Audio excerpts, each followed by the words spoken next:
Ngayong umaga sa Pinoy MD, kilikili whitening pero epic fail? Ang pangarap na pumuti ang kilikili, nauwi sa pumumula at pagkakaroon ng rashes dahil sa produktong ginamit. Paano ito maiiwasan? Pagbilis ng paghinga at panginginig ng kamay, senyalis nga ba ng atake sa puso? Wala kayo sa lolo ko. Ang lolo idolo na winner sa calisthenics, kayang-kayang makipagsabayan sa mga kabataan. Paano ba mapapanatili ang lakas at flexibility ng katawan sa kabila ng edad? Tad-tad dito, tad-tad doon. Ang mga tindero at tindera sa palengke ang madalas na iniinda, sakit ng mga kasukasuan. Paano nga ba ito maiibsan? At kilalanin ang pinakabagong kaagapay sa kalusugan, ang nurse ng bayan on duty para sa Pinoy MD, para iparating sa mga doktor ng bayan ang tanong pangkalusugan ni Juan. Happy and healthy Saturday morning sa inyo pong lahat mga kapuso, and welcome sa isang oras na naman ng masaya at makabuluhang kwentuhang pangkalusugan. Ako po si Connie Season at makakasama rin po natin ngayon ang mga pinagkakatiwalaang doktor ng bayan dito po sa Pinoy MD. Kaya eto na, simulan na po natin ang pagsagot ng inyong mga ipinadalang katanungan tungkol pa rin siyempre sa inyong kalusugan kasama ang Certified Health and Wellness Doctor natin na si Doc Oy Balburias. Pero bago po yan, may bago tayong makakasama ngayong Sabado. Ang bago nating kaagapay sa kalusugan, ang nurse ng bayan. Makikilala nyo na po siya mamaya. Abangan yan sa pagbabalik po ng Pinoy MD dahil kapag usapang pangkalusugan, ito ang legit. Welcome back sa Pinoy MD. I-welcome na po natin ang ating Certified Health and Wellness Doctor na si Doc Oy para syempre sagutin na ang inyong mga ipinadalang katanungan pangkalusugan dito po sa Pinoy MD. Good morning sa iyo, Doc Oy. Good morning, Connie, and of course, Happy New Year po sa ating mga kapuso. Unang tanong, Doc. Mainam daw ba sa puso ang pag-inom ng fish oil? Tanong po yan ni Jerome Lapuz. Maraming benefits ang nakikita. Well, fish oil, ito yung tinatawag nating essential fatty acids, no? So, maganda yan hindi lamang sa puso, no? Dahil maganda rin yan sa utak, no? Even sa mata, meron yung benefit. But for the heart, nakakatulong yan para pababain ang triglycerides, no? Kung kayo po nagpapatest ng inyong cholesterol levels or lipid profile, pwede niyang pababain yung triglycerides po, mga kapuso. Maganda din po yan, pwedeng magpapaba ng blood pressure kasi isa ho ang essential fatty acids tulad ng EPA na kailangan na nutrients ng ating pong blood vessels para ito ay manatiling malusog, no? Yung isa namang klase pa ng fish oil, yung DHA, no? Ito naman maganda po for cognitive and brain function. Napakaraming benefit po ng fish oil, no? Meron din itong anti-inflammatory benefit, no? Lalo na kung kayo may mga nagsasuffer sa chronic pain, nakakatulong din po yan. Eto naman, Doc, kapag daw ba visible o kitang-kita yung ugat sa sentido natin dito, senyales na raw ba yan ng brain aneurysm? Well, it could be an indication of a specific type of a vascular malformation, pwede, no? Or sometimes may mga condition na autoimmune condition that could affect ang ating blood vessels na magpapakita din ng prominent na blood vessels lalo dito sa ating sentido, no? Pero hindi ito indikasyon ng aneurismo, no? Kasi ang aneurismo ay ang paglobo sa loob, no, ng ating blood vessels or pagkabanat nito. Pero yung merong mga vascular malformations or conditions like hemangioma na pwedeng mag-manifest ng prominence ng blood vessels or ng ugat natin sa ating balat. Thank you so very much, Doc Oy. Pero hindi pa rin yan natatapos, syempre, ang pagsagot natin sa inyong pong mga ipinadalang katanungan dahil mamaya sa pagbabalik po natin, nakatutok pa rin si Doc Oy para sagutin yan. Kaya stay tuned and join us again sa pagbabalik po ng Pinoy MD. And we're back dito pa rin po sa Pinoy MD. Syempre, kasama pa rin natin para sagutin ang inyong mga ipinadalang katanungan si Doc Oy Balburias. Eto na, ready, Doc? For our next question, ano raw kaya ang dahilan ng pagsakit ng kanang bahagi ng kanyang sikmura sa may ibaba ng tadyang na minsan pa nga raw ay umaabot sa kanang bahagi ng likod? Ang tanong na yan mula kay Amid Faisal. Amid, ako baka meron kang gallstone, ano? Kasi alam mo yung dyan sa bahagi na dinidescribe mo, Diyan nakalocate yung tinatawag nating abdo or ating gallbladder. No? So kung ikaw ay may bato sa abdo at ito ay nagmamanifest ng tinatawag nating gallstone colic, no? Yan ang pwedeng explanation doon sa iyong sintomas. But of course, hindi ko yan masisigurado.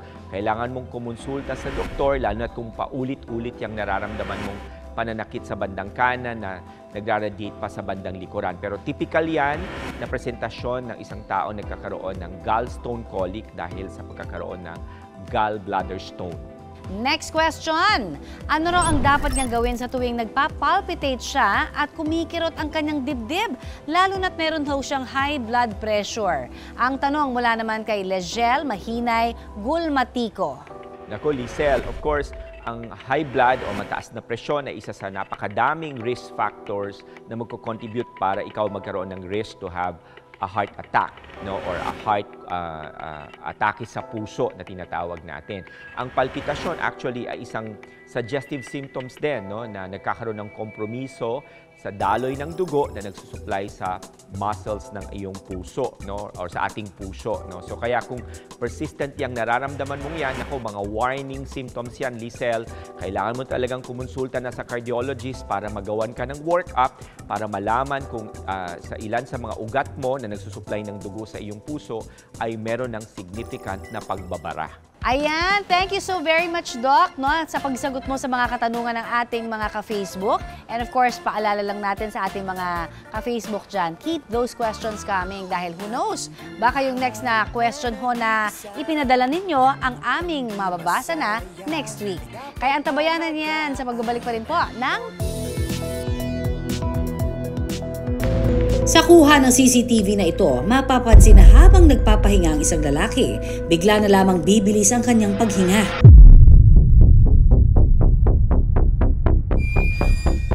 Nagsimula ring manginig ang kanyang kamay. Ang bilis ng paghinga at panginginig ng mga kamay, senyales nga ba ng atake sa puso? Anong dapat gawin kung mangyari ito? At ang lalaki sa video, kamusta na kaya? Alamin natin yan mamaya.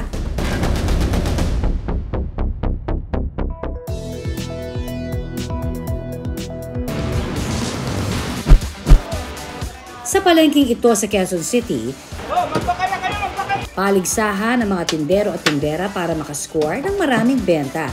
Okay, hiling. Tad-tad dito, tad-tad doon. Benta rito, benta roon. Maghapon pang nakatayo. Kaya pagkatapos ng matinding labanan sa bentahan, madalas ang iniinda nila, matinding pananakit ng katawan. Naku mga ate at kuya, awat muna. Alam niyo bang ang sakit ng iba't ibang parte ng katawan, pati na ng kasukasuan, hindi dapat pinababayaan. Dahil kapag ipinagwalang bahala, posible itong lumala. Doc? Doc! Totoo ba? Doc, totoo ba? Kamay, braso, binti at halos buong katawan. Yan po ang puhunan ng mga kapuso nating tindero-tindera sa palengke. Ang sakit nga ro ng katawan, buong pangangatawan ha, bahagi na daw ng kanilang pang-araw-araw. Kaya naman, ngayon pong umaga, meron tayong makakasama para iparating kay Doc ang mga tanong pangkalusugan ng ating mga tindero-tindera. Introducing ang ating nurse ng bayan, on duty na for Pinoy MD.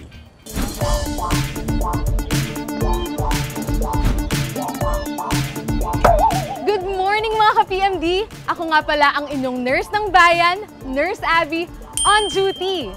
May mga tanong ba kayo para kay Doc? Don't worry, dahil basta tanong pangkalusugan, may sagot agad si Doc dyan. Ang registered nurse at content creator na si Nurse Abby ang makakasama natin. Ngayon, sa Pinoy MD naman ang kanyang next duty. Andito tayo ngayon sa Commonwealth Market. Kamusta kaya ang kalusugan ng ating nagsisipagang tindero-tindera dito? Ngayon, nandito naman ako. Kasama ko si Ma'am Joy at nagtitinda siya ng napakasarap niyang palabok. Pagtapos nyo bang magtrabaho, may nararamdaman ba kayo? Oo po, meron naman. Pero sa araw-araw naman kasi namin dito, talagang meron na. Likod lang naman, saka tuhod, ganun. Siyempre, sa kakatayo, siguro. Dito, sa likod. Saka tuhod. Masakit talaga dito. Mangalay yung kamay. Siyempre, mainit yung sineserve ko. Pahilot lang. Sa anak ko lang, ma'am. Sakit sa buong katawan naman ang daing na tong si Ma'am Ira sa kanyang maghapong pagtatrabaho dito sa palengke. Bakit ma'am? Kamusta ba? Anong nangyayari sa buong araw niyo dito sa palengke? Magtitinda po, magdi-display, tapos labas-pasok po dito sa makitindaming daanan. Dito, Masakit? likod. Balakang po. Ano pong mga ginagawa niyong paraan para maibsan yung sakit ng katawan? Naglalagay ng patche. Anong mga nararamdaman natin? Sakit? Sa buto-buto? Oo, buto-buto, kasu-kasuan, ganun sa talampakan. Aba, mukhang iisa ang daing ng ating mga kapusong tindera, ha? Pananakit at pangingirot ng katawan at kamay. Yan ang mga usual na mga dinadaing ng mga nagtatrabaho dito sa Commonwealth Market dahil sa maghapong pagtatrabaho. At bilang nurse, nararamdaman ko din yun. Dahil maghapon din kaming nagsaserbisyo sa aming mga pasyente. At ang masasabi ko lang, malala! Kaya naman ang tanong ng mga ka-PMD natin dito sa Commonwealth Market, Dok, totoo ba kapag sumasakit ang kasu-kasuan may rayuma na? Ang say dyan ni Dr. Hubert Ko, isang musculoskeletal pain specialist. Maraming klaseng musculoskeletal conditions ang pwedeng mag-cause ng pananakit ng leeg, likuran, kamay, or mga kasukasuhan. So let me categorize that into 3 different problems. Number 1, meron tayong pananakit ng leeg na nagraradiate, gumuguhit pababa dito sa braso at papunta sa mga kamay. Ito ang tinatawag natin na cervical radiculopathy. Sa likuran natin, meron tayong mga back pain na pwedeng mag-radiate down to your legs, papunta sa pigi. Itong tinatawag natin lumbar radiculopathy. Number 2, pwede rin tayong may tinatawag na arthritis or rheuma. Ito ay mga sakit sa ating mga joints, mga kasukasuhan lamang. Now, this can be because of wear and tear, or this can be because of some other conditions such as gouty arthritis, rheumatoid arthritis, or yung mga lupus na tinatawag. Now, last, meron tayong tinatawag na mga muscle strain or mga injury sa mga muscle at laman natin. Ito yung tipong pag pinwersa natin ang isang muscle at nanakit po yung muscle na yun at that particular point in time, then ito ang tinatawag na muscle strain po.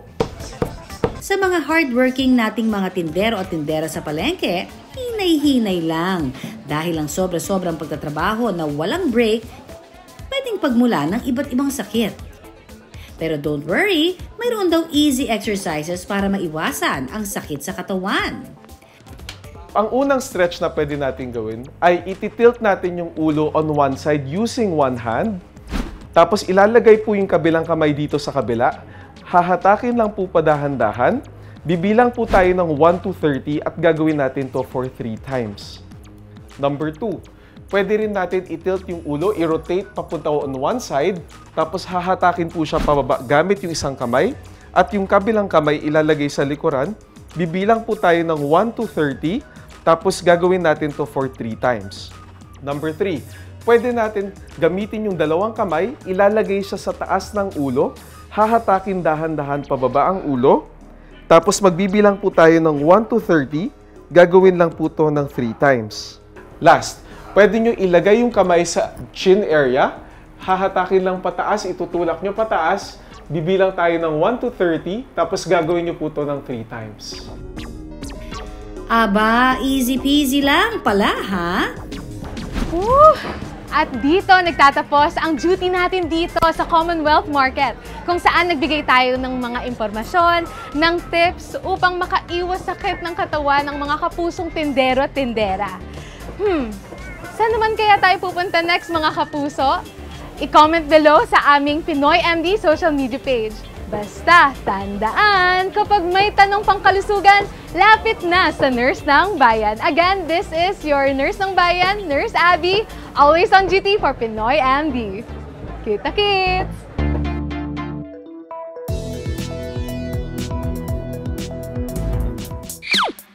Kaway-kaway sa mga mapuputi ang leki-leki, kili-kili.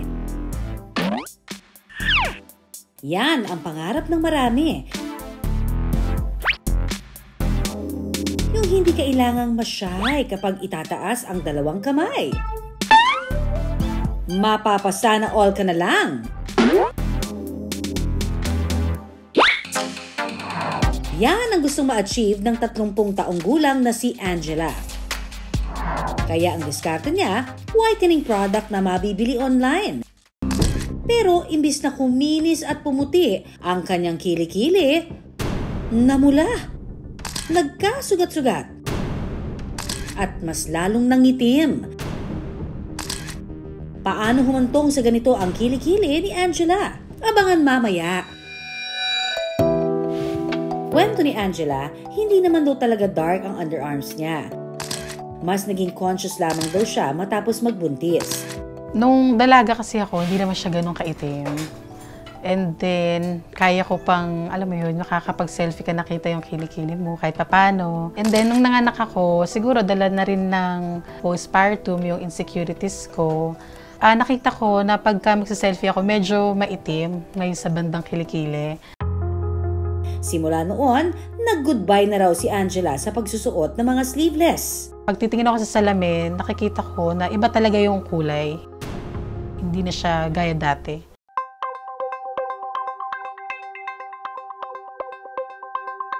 Umiitim nga ba ang kilikili kapag nagbubuntis? Common yan na nangingitim ang kilikili or nangingitim yung nipple area, nangingitim yung leeg, no, tuwing nagbubuntis. Because of course, of the hormonal surge ng estrogen and progesterone, which causes an increase in the production of tinatawag na pigment cells or melanin, no? So yun, nakikita yun sa ating skin. Pero after pregnancy, no, later on, unti-unting nag-fade yun or nag-i-improve. Dahil gustong maibalik ang dating puti ng kanyang kilikili, si Angela tumingin ng mga pampaputing produkto online. At ang kanyang nakita sa social media, ang trending na whitening product na ang pangako, magiging kutis porcelana ang balat. Dahil nga nakita ko sa iba effective and nakita ko sa seller na gumagamit din siya. Tapos sinabi niya galing siya ng Dubai. So sa isip ko, original or authentic yung item. Kaya naman, napa-add to cart agad itong si Angela. Effective naman daw ito nung una. Makalipas ang 3 linggo ng tuloy-tuloy na paggamit, pumuti naman daw ang kanyang kilikili. First week, second week, okay siya. Third week, talagang nakikita ko pa rin okay yung pagkaputi niya. Pero ang akala niyang pagputi ng kilikili, naging epic fail. Dahil makalipas ang 4 na linggo, ang kilikili ni Angela biglang nangati. Hanggang namula. At nagkasugat-sugat na. Yung 4th week parang nag-start na siyang mangate. Nagsimula na may maliit na bootleg, maliit na redness sa kilikili ko. Parang patche-patche na kulay pula. Sobrang kate kahit naka-aircon ka, kahit di ka pinapawisan, sobrang kate na sobrang hapdi nung effect niya sa akin. Ang produktong ginamit pala ni Angela, hindi aprobado ng Food and Drug Administration o FDA. Ayon kasi sa FDA, mataas ang mercury content nito. Ayon sa Food and Drug Administration o FDA, ang approved limit lamang ng mercury content ng isang cosmetic product ay dapat hindi hulalagpas sa 1 part per million o 1 ppm. Kung lumagpas sa 1 ppm ang mercury content na ginagamit po ng inyong cosmetic product, pwede itong magdulot ng pagsusugat, rashes at pigmentation sa apektadong balat. At kung lumala pa po ito, posible pa itong magdulot ng peligro sa inyong kidney. Yung mercury na yan, kapag in excess, no, sa balat pa lang, it could be irritating. Patients usually, they get reactions, nagkakaroon ng rashes, nangingitim, nagkakaroon ng grayish, black pigmentation. Or minsan nagkakaroon ng patche-patche, no, na mahirap na matanggal. Posible raw itong magdulot ng peligro, hindi lamang sa kilikili, kung hindi sa ibang bahagi ng katawan. Maaari itong ma-absorb sa ating katawan and this could be toxic to the other organs of the body kagaya ng nervous system, no, ng brain and of course ng kidneys. Ayon kay Doc, kung bibili ng mga produktong pampaputi ng kilikili, i-check ang label ng mga ingredients na ginamit. Iwasan ang mga produktong may mercury, steroids, tretinoin, glycolic, AHA, BHA at hydroquinone. Kapag kasi hindi tama ang paggamit nito, posible pa itong maka-irritate sa balat. I-check sa website kung rehistrado at aprobado ng FDA ang mga produktong bibilhin ninyo. Sa mga ganitong pagkakataon, ang pangunang lunas daw sa sakit at hapdi ayon kay Doc? First advice is to stop yung product na ginagamit ninyo. The second is to just use a moisturizing soap. And the third is not to put anything na maaaring makita mo or marinig mo lang or anything in the house. Dahil baka mamaya pag pinahid mo yon lalo pang maka-irritate, and go to a dermatologist. Dahil dito, itinigil agad ni Angela ang paggamit ng produkto. Pero ang iniwang sakit ng sugat at pantal nito, matagal daw bago maglaho. Pagka nasa trabaho ako, nilalagyan ko ng tissue. Hindi ako naglalagay ng mga deodorant, tawas iniiwasan ko yung mga sabon na matatapang. Ginamit ko muna mild soap that time para maiwasan din yung pagiging worse ng reaction sa kilikili ko. Pangamba ni Angela, baka hindi raw ito mawala. Ang worries ko lang that time is yung sobrang hapdi niya kasi. Tapos iniisip ko kung lalong magda-darken ba yung pagka nawala yung allergies niya, malilive ba or may iwan ba yung redness, or mangingitim siya lalo. Kung lalo raw lumala ang problema, ang pinakamainam ay magpakonsulta na sa espesyalista. Usually, we treat it with an anti-inflammatory medication. We can give you cortisone to decrease the inflammation, anti-allergy medications, oral steroids if you need it, and of course kapag naghilom na yan, then we can lighten your skin with more safer and more effective mga treatments and mga pamahid.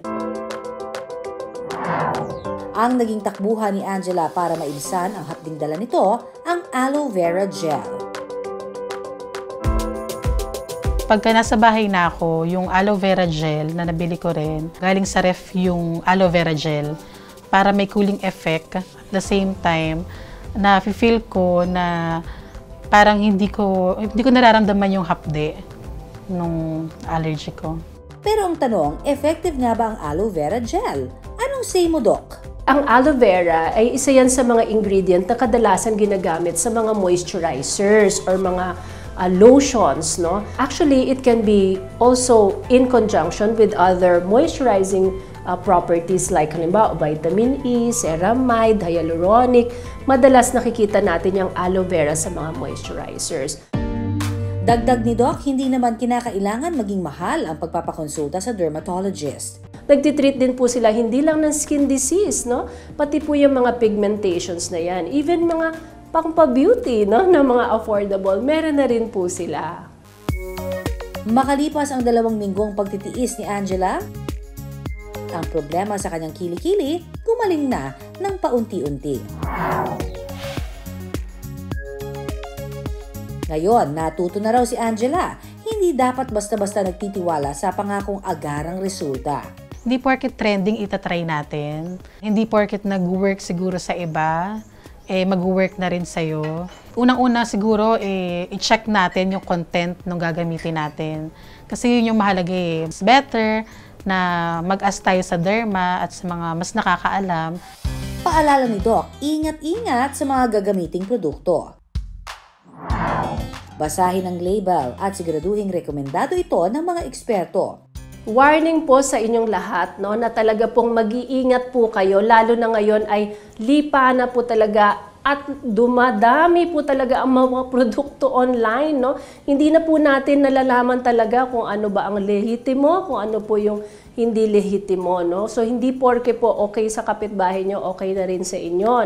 Huwag po kayo bibili ng mga produkto na hindi nyo maintindihan ng ingredient, hindi nyo mabasa or banyaga ang salita.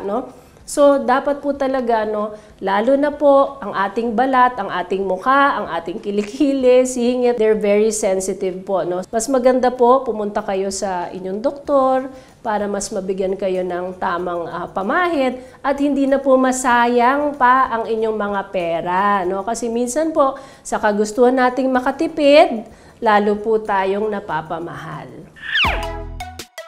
Kung pangarap pumuti ang kilikili, abay bakit hindi? Lalo pa kung makakadagdag naman ito ng kumpiyansa sa sarili. Pero laging tandaan mga kapuso, siguraduhing rekomendado ng mga eksperto ang gagamiting produkto para hindi lang skincare goals ang achieved, pati na rin ang safety.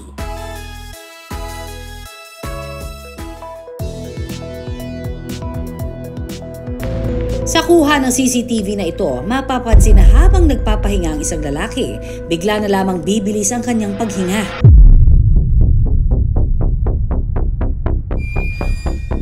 Nagsimula ring manginig ang kanyang kamay. Ang bilis ng paghinga at panginginig ng mga kamay, senyales nga ba ng atake sa puso? Anong dapat gawin kung mangyari ito? At ang lalaki sa video, kamusta na kaya?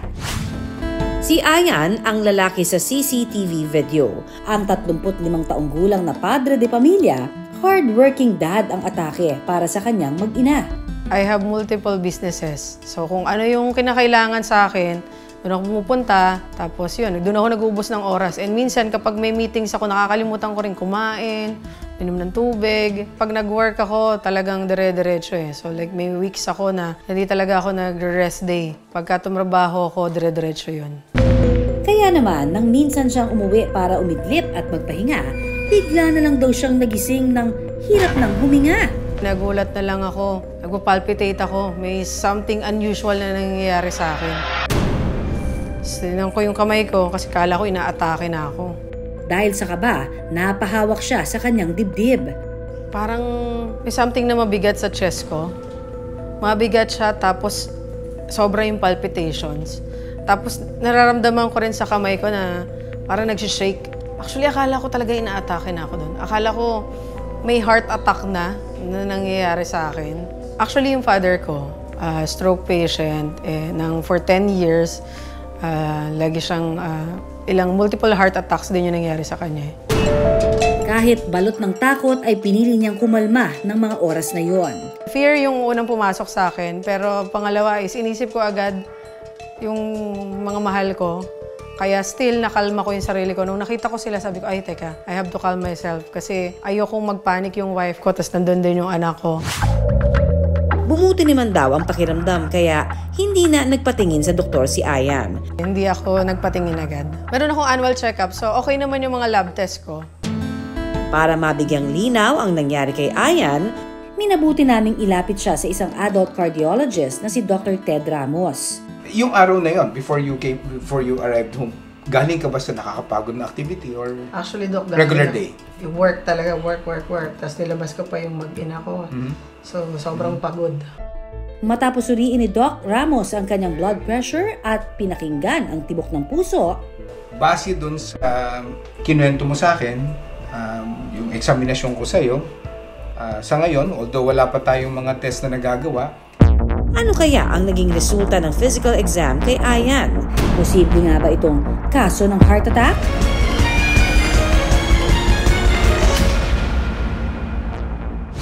Ayon sa Philippine Statistics Authority o PSA, noong pong nakaraang taon, nangunguna ang ischemic heart diseases o mga sakit sa puso sa dahilan ng pagkamatay ng mga Pilipino.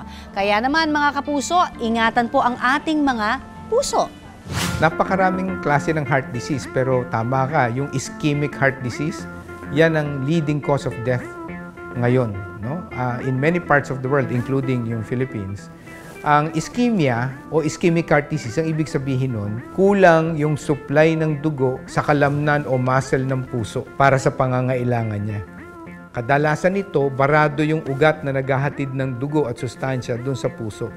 Kaya pag barado yon at yung puso na overwork, walang ma-supply o kulang yung supply na nakakarating sa kanya. Yun ang ischemia na tinatawag.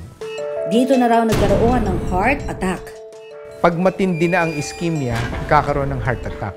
Yung heart attack, ito yung pagbabara na talaga ng ugat ng puso. Walang dadaloy doon at dahil wala nang dumaloy na dugo at sustansya doon sa isang bahagi ng puso, namamatay yung bahagi ng puso na yun. Hindi na nakaka-recover yun pag namatay yun.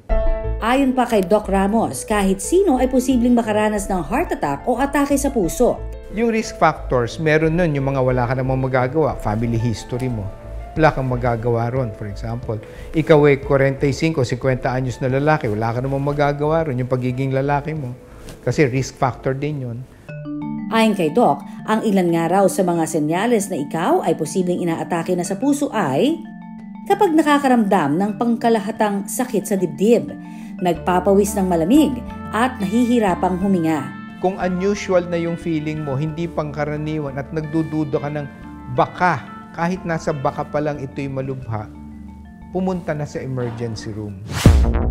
Samantala, matapos ang pagsusuri ni Dr. Ramos kay Ayan, base dun sa kinuwento mo sa akin, yung eksaminasyon ko sa'yo, sa ngayon, although wala pa tayong mga test na nagagawa,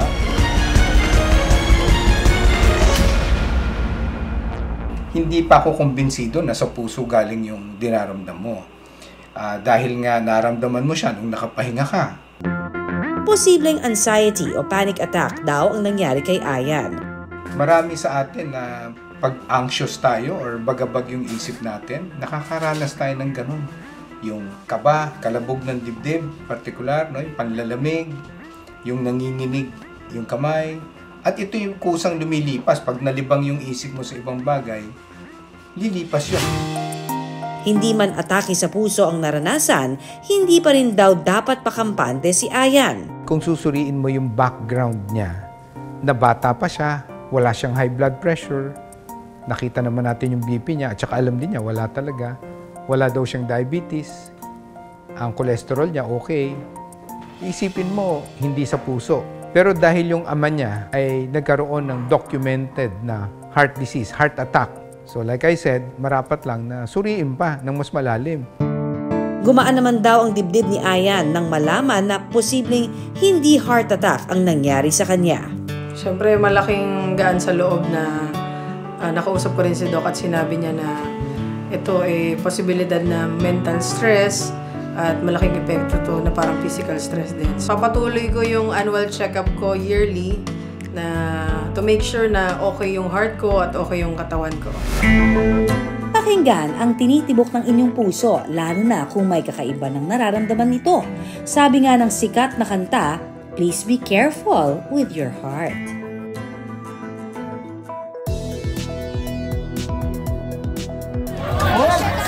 Monkey bar?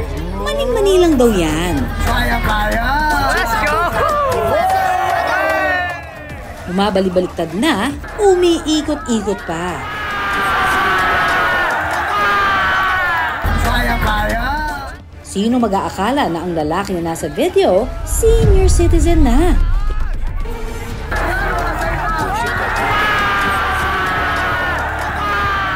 Kaya nga ng mga nasa paligid niya, wala kayo sa lolo na to.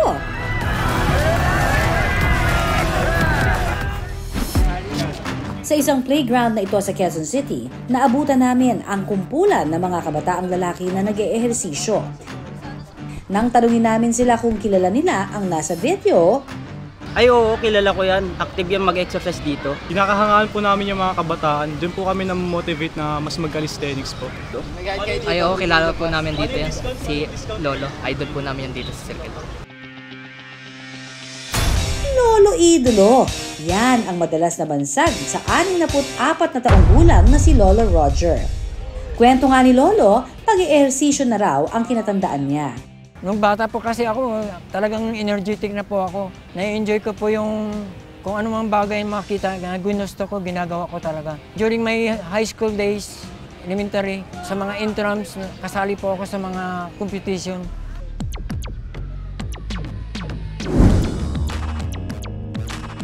Kaya naman kahit ngayong senior citizen na siya, bagets na bagets pa rin daw ang lakas niya. Yakang-yaka pa nga raw niyang makipagsabayan sa mga mas bata pa sa kanya. Kung may favorite nga raw siyang workout, walang iba kundi ang calisthenics, kung saan imbis na gumagamit ng gym equipment, ang gagamitin niyang weights o pampabigat ang bigat ng sarili niyang katawan. Pagka nagka-calisthenic ako, wala akong sakit, wala akong diabetes, wala akong high blood, wala akong mga rheuma, wala akong mga disease, lahat ng healthy ako sa pangangatawan ko. Age doesn't matter, kaya naman si Lolo Roger, pambato pa rin sa mga pangmalakasang kompetisyon.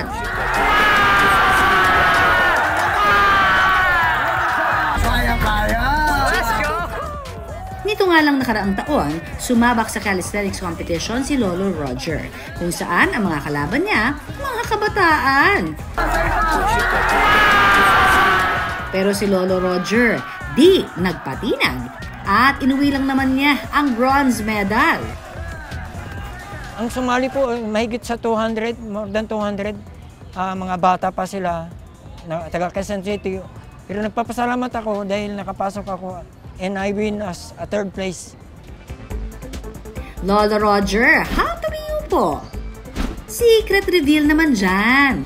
Ayon sa mga eksperto sa usaping buto, kakulangan sa calcium at vitamin D ang isa sa mga pangunahing dahilan ng pagrupok ng ating mga buto.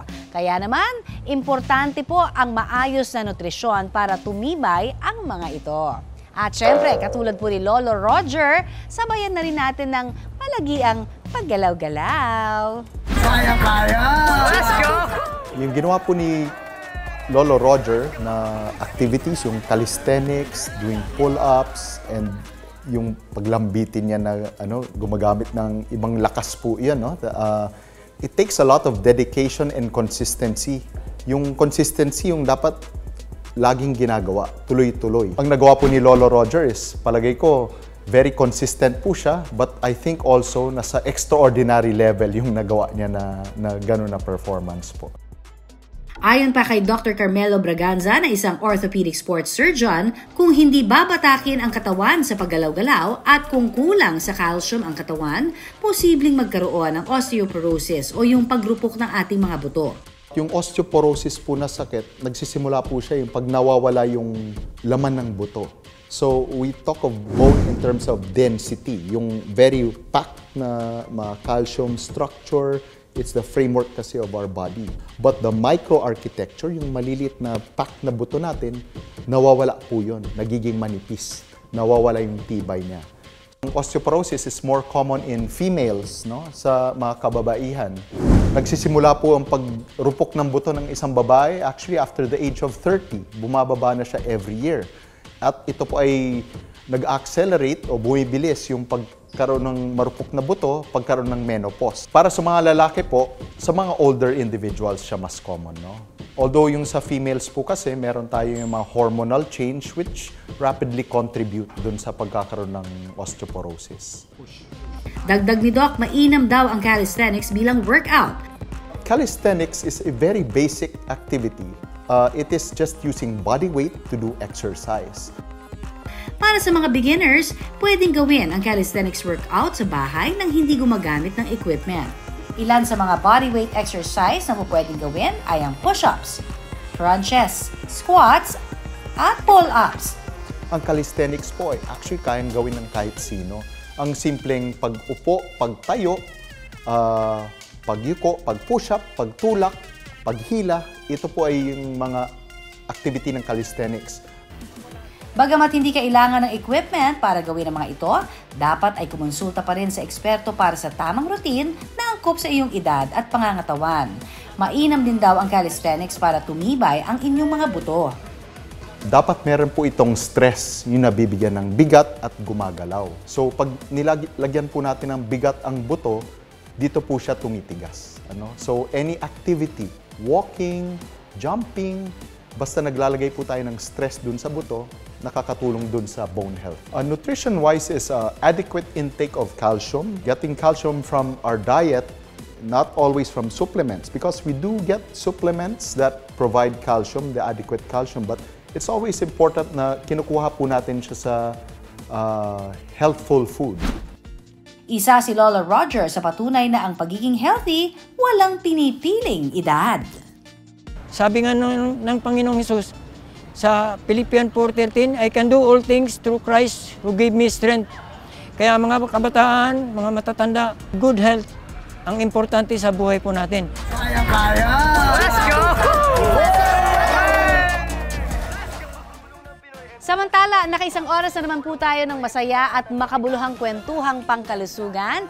Maraming salamat po sa inyong paggising at pagsama sa pagtutok sa amin, patungkol pa rin sa ating kalusugan dito po sa Pinoy MD. Hanggang sa susunod na Saturday, 6 a.m., tutok lang po kayo dito sa nag-iisang tahanan ng mga doktor ng bayan, ang Pinoy MD.